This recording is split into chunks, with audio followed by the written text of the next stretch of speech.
Assalamualaikum warahmatullahi wabarakatuh. Kali ini penulis mau bahas suspensi. Rupanya banyak yang salah paham ya. Salah paham, dipikir penulis itu ganti suspensi itu karena pernya kurang empuk. Enggak ya, bukan. Jadi penulis ganti suspensi NMAX ini ya, kan sudah pakai tabung tuh, bagus ya katanya, ada tabungnya good gitu kan, keren. Terus penulis ganti dengan yang nggak ada tabungnya.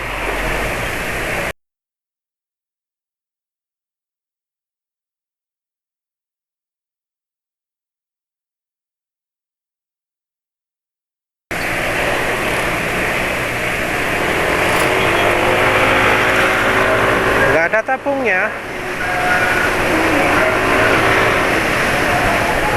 Nah, kok sampai gitu?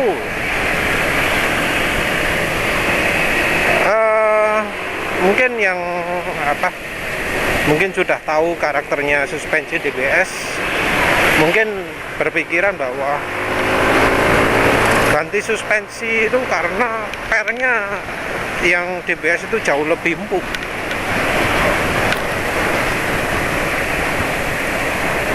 Dan memang sih per DBS itu jauh lebih empuk.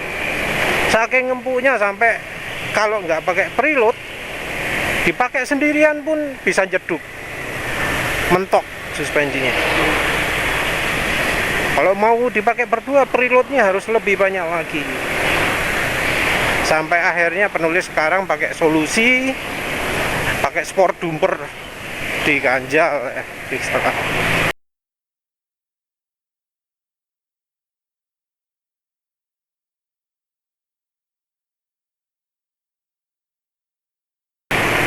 Ganjal per.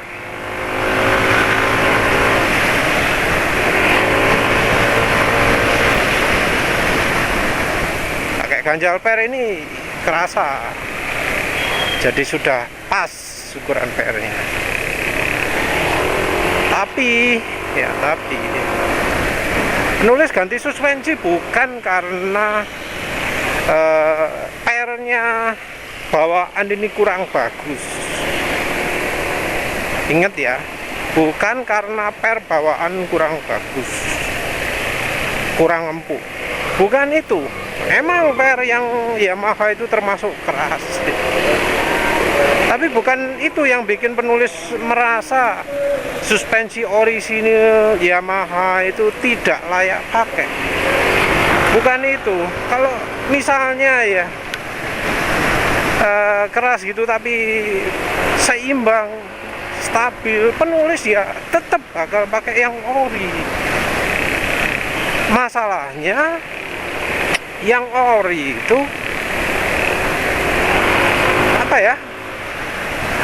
lemah di bagian hambatan suspensinya. Ya masalahnya gini sih, orang itu kalau bicara soal suspensi yang dipikir cuma pernya tok. Kalau yang ngikutin bahasan suspensi penulis sudah paham ya, bahwa suspensi itu nggak cuma per, nyaman itu nggak cuma dari per itu ada dua, dan dua-duanya fungsinya penting,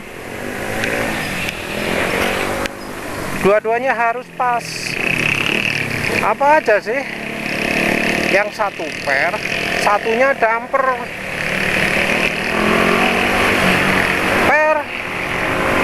Itu memang harus pas. Terlalu keras nggak bagus, terlalu empuk juga nggak bagus. Harus yang pas. Tapi yang satunya juga penting, harus pas juga. Dampernya ini seharusnya disebut shock breaker, tapi sayangnya orang itu nganggap shock breaker itu adalah keseluruhan suspensi, itu namanya shock breaker, padahal yang enggak. Karena artinya sudah pindah ya, penulis ngomong damper. Tapi rapat juga, damper itu biasanya ngomong soal sport dumper yang ganjal per itu. Repot kan? karena istilahnya diselewengkan sering, jadinya makanya maknanya berubah. Balik lagi ya, kita sebut per sama damper ya.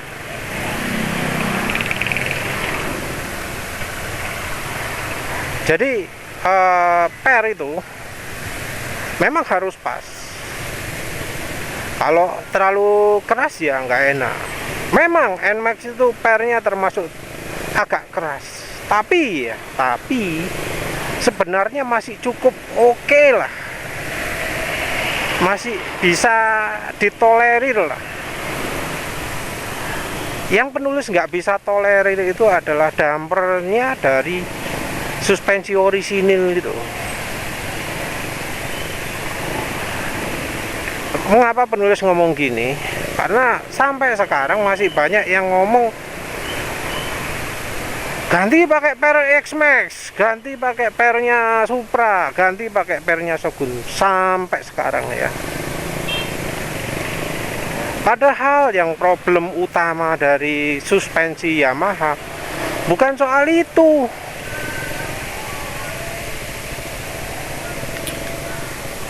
Bukan soal itu.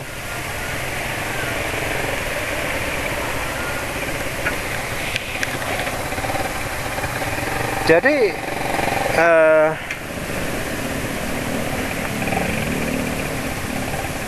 kalau misalnya bicara soal suspensi ya, itu kan harus ada dua, per dan damper. Kalau dampernya nggak enak, mau diganti per bagaimanapun ya tetap nggak enak. Empuk ya, cuma menang empuk toh, tapi dibuat boncengan ambles, itu juga nggak bagus. Jadi nggak bisa mengatasi kekurangan dari satu sisi dengan pakai yang sisi lainnya. Nggak bisa, harus dibenahi. Penulis sayangnya nggak punya kenalan ahli shock breaker ya. Kalau ada yang menyarankan dukun shock breaker, sorry, itu sama-sama ngawurnya itu. Dukun shock breaker itu ngawur. Kalau yang lebih genah itu adalah yang channel namanya Corpse Digging ya.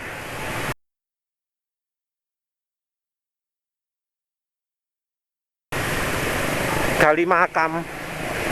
Kalau dulu namanya Dayat Racing Shock ya, Racing Shock DRS. Entah mengapa kok channelnya berubah jadi namanya Corpse Digger gitu ya.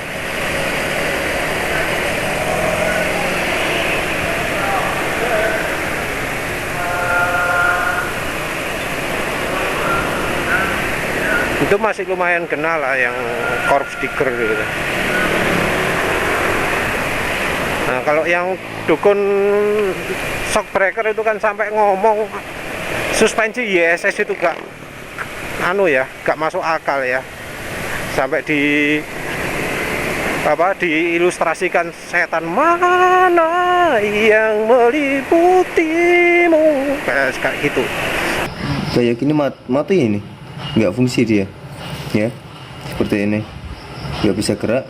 Jadi dia saat masuknya keras, baliknya juga jedak ya, kayak gitu. Entah ya SS bagaimana cara berpikirnya. Setan apa yang merasukimu? Ya saya juga nggak tahu. Oke, ntar ya yang jelas ini dibetulin biar enak aja dipakai ya. Sampai dipakai kayak gitu ya. Jelas repot lah. Kok tadi nyanyi ya? Sayangnya ya, dari suspensi itu, dari tukang sekop yang modif suspensi itu seringnya nggak bisa move on dari pendapat bahwa suspensi single action itu yang paling sip ya, karena mereka niru pabrikan. Pabrikan Yamaha itu kan menganut suspensi single action itu yang terbaik. Maklum ya, jalan mereka super mulus, tambalan jalan gak ono belas, mulus wis.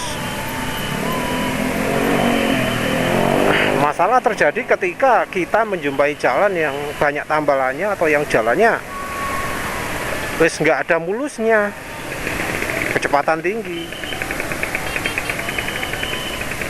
Di saat seperti itu,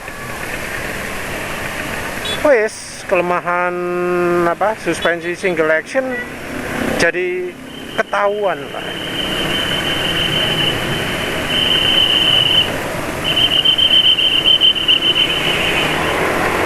Padahal ya, suspensi single action itu sudah ditinggalkan desainnya oleh yang dari Eropa ya, karena dianggap kurang bagus.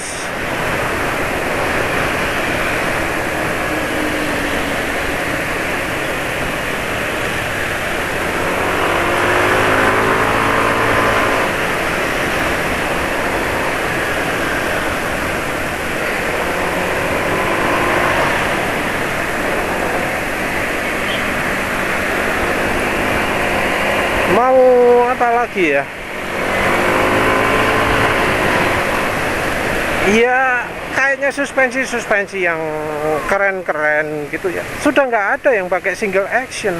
Suspensi aftermarket misalnya ya, yang untuk motor sekalipun rasanya nggak ada ya single action. Cuma kalau beli orisinil gitu baru ketemu suspensi single action. Tapi kalau sudah merek Daytona, merek ISS, DBS, Ohlins, nggak ada yang single action.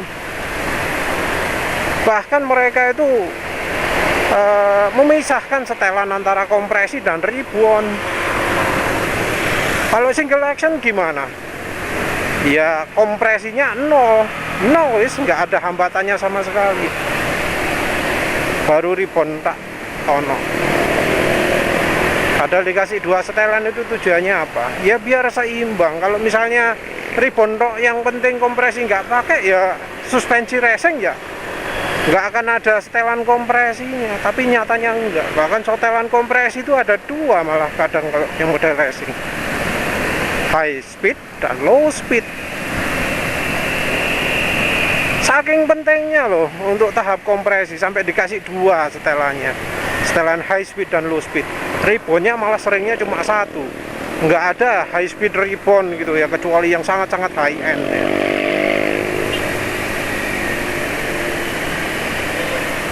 Nah, ya itu suspensi aftermarket yang mahal, kompresinya ada 2. Kenapa yang bawaan motor kok nggak ada kompresinya, 0?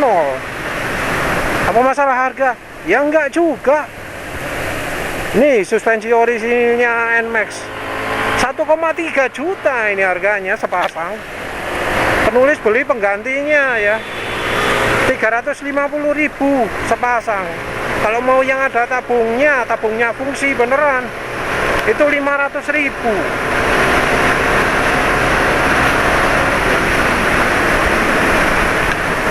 Kalau mau yang tabungnya abal-abal 350 juga. Jadi bukan soal harga, tapi soal mindset lah ya. Soal ya kemampuan, soal pemahaman lah. Beda lah. Nggak ada hubungannya dengan teknologi. Nggak ada hubungannya dengan kemodernan ya. Dari soal mindset ya.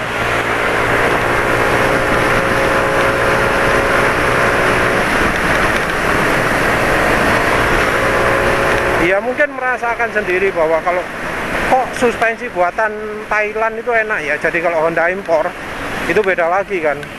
Sudah levelnya beda. Kalau Honda impor itu kok enak ya, empuk ya, nyaman ya. Nah ini loh bedanya antara suspensi buatan lokal dengan yang luar. Kengawurannya beda. Mungkin ada yang bilang, oh ganti per ini nyenak gitu ya. Coba dipakai kencang, apa masih stabil? Apa masih bisa enak dibuat nikang nikung kiri kanan belok belok kayak yang penulis lakukan sekarang ini. Misalnya nih, ini jalan kiri sama kanan nggak rata, ini yang kiri lebih rendah daripada yang kanan. Apa berani melakukan manuver kayak penulis ini? Penulis nggak yakin lah, karena emang ngeri motor yang dampernya itu kurang, itu nggak bakalan enak dikendarai, karena harus matching. Emang harus matching antara yang damper dan pernya,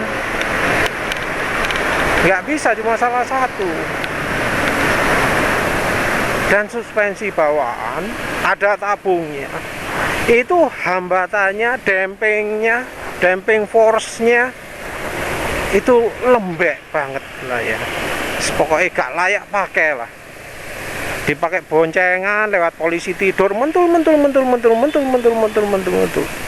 gak layak pakai.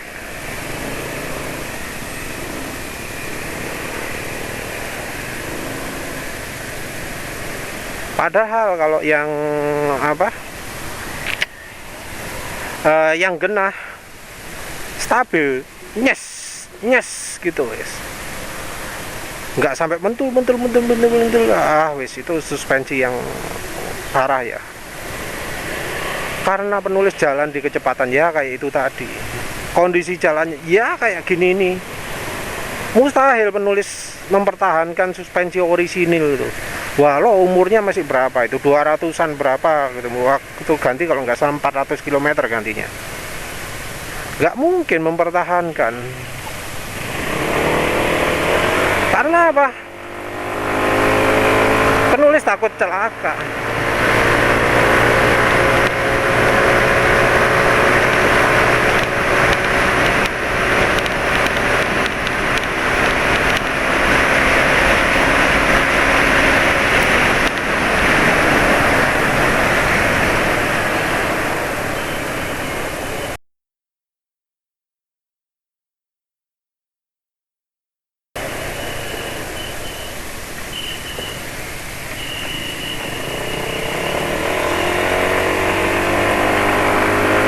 Jalan kayak gini, kalau misalnya pernya pakai punya X-Max sekalipun, ya tetap gak enak.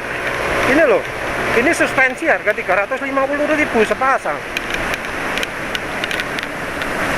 Kalau sudah jelek ya jelek apa, ndangak ya ndangak, naik ya naik, turun nggak turun, turun ya turun, nggak sampai mental-mentul kayak gini.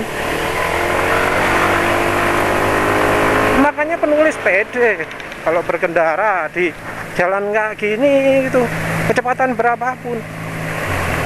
Maka itu kalau ada rider lain yang berani nyaingi penulis, wah tak acungi jempol nekati itu, karena ya suspensi mereka nggak layak, dan nggak cuma mempengaruhi kestabilan juga, kelihatan bahwa motor mereka itu kehambat. Jadi waktu lewat jalan sini,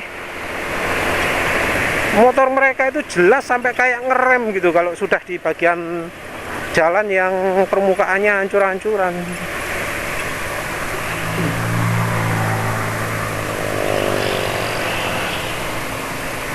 Ya sun mas.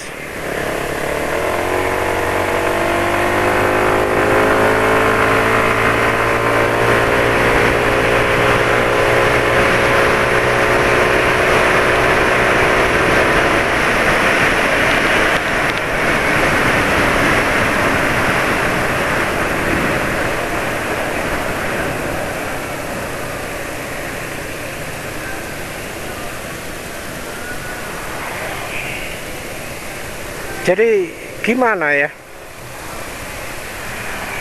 yang masih merasa bahwa solusinya adalah ganti suspensi, ganti per aja, mungkin perlulah ngerasakan motor mereka yang sudah pakai suspensi yang pas ya.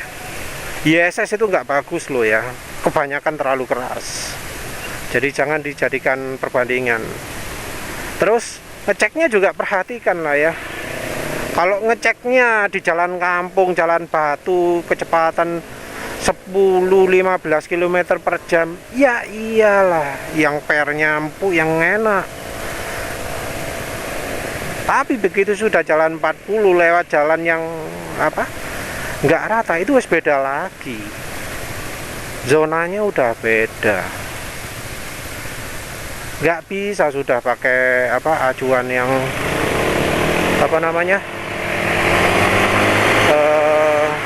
harus perempuk gitu, nggak bisa. Yang jadi masalah apa? Ya nanti motornya mentung membahayakan, susah dikendalikan.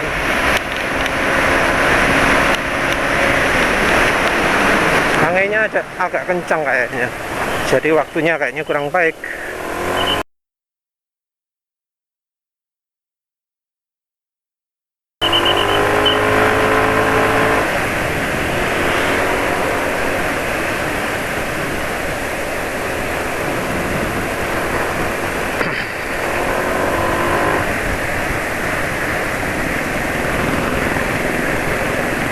Jadi ya mau nggak maulah ganti suspensi, mau dikasihkan tukang skop, penulis nggak yakin, paling sama mereka dilubangi tengahnya. Ini triknya mas, enak mas, empuk mas. Iya, mereka nggak mengendarai sendiri ya, mereka mengendarai motornya paling cuma lewat jalan-jalan kampung tok, lewat jalan-jalan yang rusak-rusak tok, tapi dengan kecepatan amat-amat lambat kayak siput, bahkan kurang dari kecepatan segini. Kalau mereka jalan lebih kencang lagi, nggak mungkin mereka akan menganjurkan dipolongi gitu. Ya itulah anehnya ya. Emang mereka pernah merasakan sendiri gitu ya, tukang skopnya itu bawa motornya jalan kecepatan 60-70 di jalan yang keriting nggak karu-karuan gitu ya. Kenapa nggak sekalian oli ini nggak usah didesaini, ayo. Olinya dibuang semua wis, anggap nggak perlu, ngapain pakai oli? Kalau nggak pakai oli enak toh, nggak ada nggak ada yang mungkin bocor lagi, soalnya olinya sudah nggak ada, cuma ganti karet tok wis, karetnya ganti karet semua gitu ya, biar nggak bunyi wis, itu tok.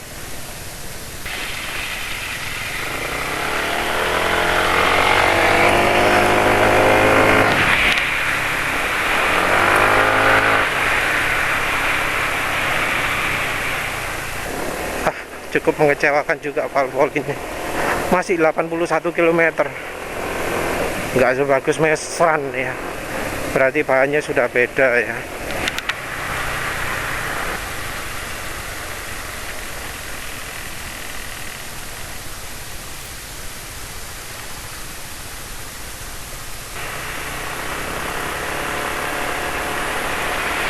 Ya, balik lagi ke topik lah. Jadi penulis ganti itu terutama karena dari shock breakernya, dari dampernya. Seandainya ya dalamannya NMAX itu bisa diganti dengan yang ya kayak yang penulis pakai ini aja lah, nggak usah yang tinggi-tinggi. Jadi yang penulis pakai ini levelnya masih di bawahnya YSS DTG.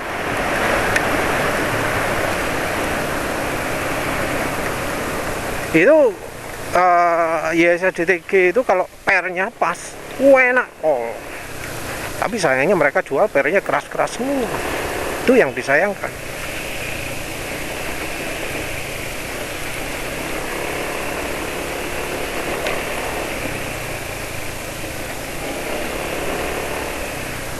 Ya, yang jelas untuk yang ingin meningkatkan suspensi NMAX ya, kalau mau modif, gimana caranya modifnya itu sehingga kalau di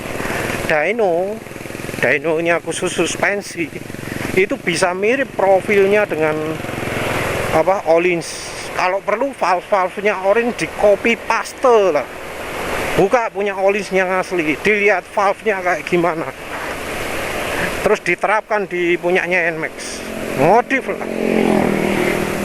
pasti bakal nyaman itu NMAX nya.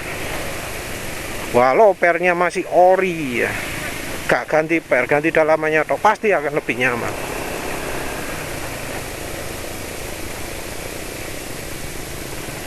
Ya wis lah, begitu saja ya intinya ya. Yang penting kalau suspensi itu nggak cuma per ya, dampernya juga, shock breakernya juga. Kalau shock breaker gak enak ya gak enak lah ya. Ya wes begitu saja. Terima kasih sudah menonton. Assalamualaikum warahmatullahi wabarakatuh.